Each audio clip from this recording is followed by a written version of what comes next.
is under the dam. Now I place my dam again. See how nicely, beautifully it is inverted? See how far I've come from the initial cases I did 10 years back? That's how you grow, that's how you learn. It's a continuous process.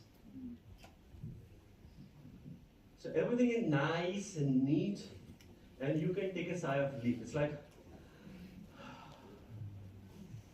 now you're in control. And when you're in control, the results are going to be predictable. So now I've placed my matrix band. So this one, obviously, margin is elevated, everything is straightforward. It's straightforward class 2. Okay, but this one is still, because even though the band is there, it's sealed properly, I cannot place a wedge. Because if I place a wedge, there's no space for it. It's going to deform the band. So what I'm going to do, I'm going to do a deep margin elevation. So I'm going to elevate the margin first, and then I'm going to do delayed wedging. Okay, so I did this case. This one is regular class 2. I built the proximal walls on both sides. This is done. And simultaneously, I also placed the bulk fill floor to increase the floor height. So when I increase the floor height now, I evaluate the space, because sometimes because the matrix band is curved, so when you increase the space, increase the length, you come too close to the adjacent tooth, so matrix band is going to deform when you place it. So you have to sometimes trim that balcony kind of an extension.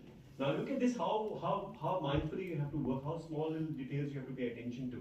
Now when I place the matrix here, the matrix always will abut against the residual tooth structure. It doesn't have a DNA to say, okay, this is where I have to stop. It will always be abutting against the residual tooth structure. So you lose the embrasure profile, so you get a big embrasure here, which I don't want. So you can do a freehand buildup of the buccal extension. So I did a freehand buildup of the buccal extension like that. And now my matrix is going to stop at the buccal extension.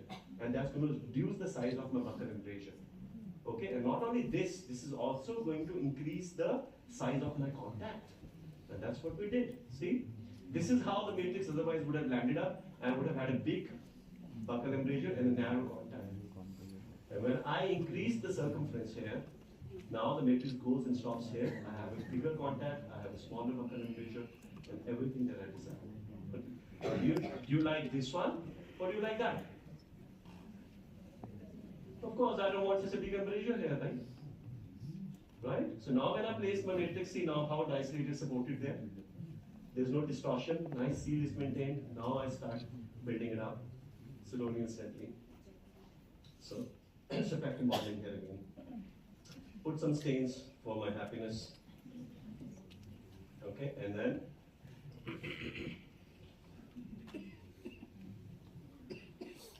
so you move the oxygen material, start, do the pre-occlusion check, see the contacts.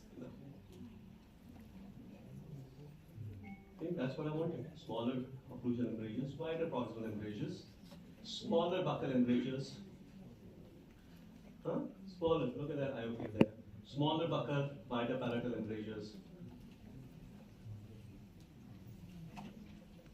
This is 2 hours of work.